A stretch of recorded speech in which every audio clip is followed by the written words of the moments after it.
Yo, what is going on guys, it's Cryptic TMG and I'm back with a brand new video, this time in the Porsche 911 GT3 around Hockenheim, and the conditions are going to be the same as what they will be for the upcoming AOR GT3 race. Sort of, I know a lot of people use the Porsche and people tend to sort of struggle, especially with the rear end of the car, because the rear tyres on the Porsche really do heat up a lot more than the fronts and a lot more than some of the other GT3 cars. So yeah, I'm going to set the car up and just see how we can sort of get the rear tires to work and stay working. Luckily in this race the track temperature actually cools down during the race. The race is set to about 5 o'clock in the evening, so yeah, it shouldn't be too bad, I don't think. And I actually think the Porsche is really good around this track. I did a hot lap with this car probably maybe 3 patches ago, and it was pretty much on the pace, so definitely think this is a good track for the Porsche, especially with the long straight and the hairpin where the Porsche really can get on the power and just sort of power out of the corner. So yeah, it should be good, and let's see how the car does. So we're coming towards the last corner.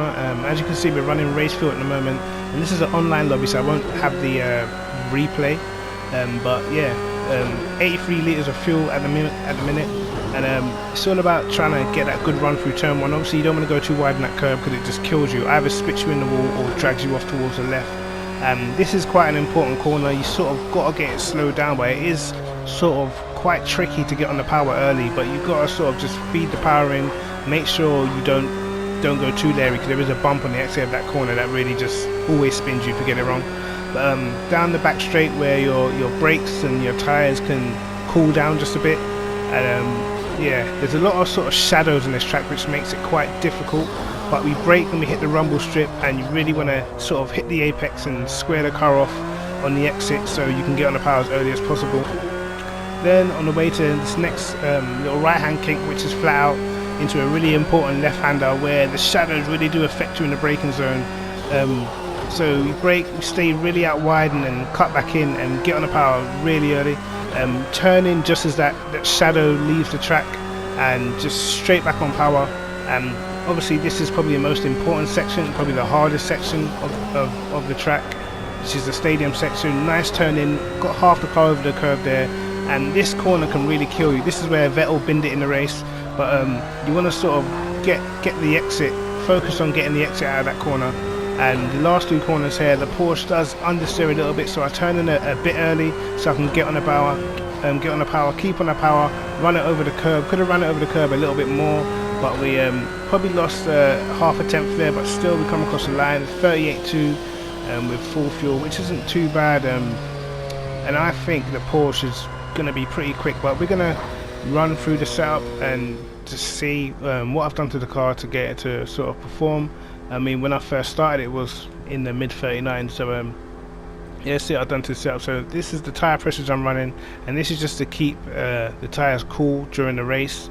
You can see the brake ducts, I've got the rear more open than the front, and that's just to cool the rear brakes, and cooler rear brakes will obviously mean cooler tyres. So yeah, hopefully that should help with the tyre heating problems. Obviously we've got all different pressures on all different sides of the tyres. We've got quite a lot of camber on.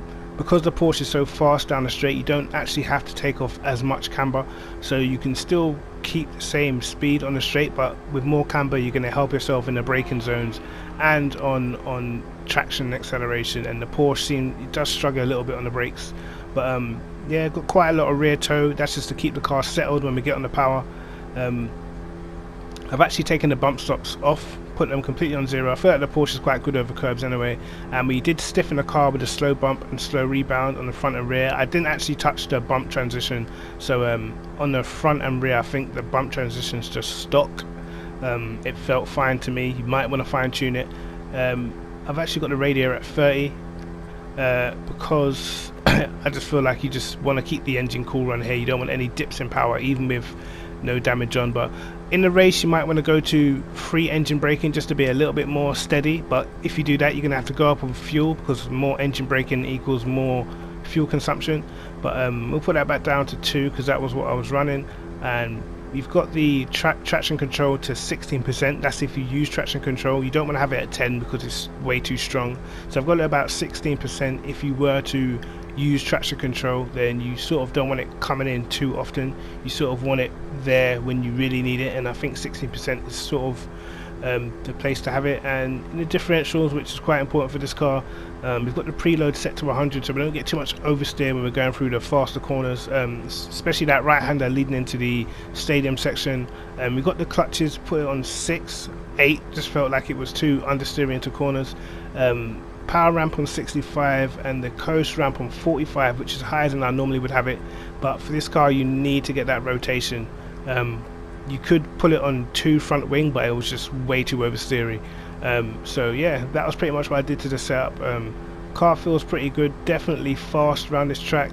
Nothing between the Porsche and the Lamborghini around here, as I'm able to match the Lamborghini times pretty easily in the Porsche, and I didn't even do that many laps. So yeah, you see the sector times there, 21.9, 45.5 and a 30.8. so yeah, that's the Porsche, and hopefully you guys like the setup.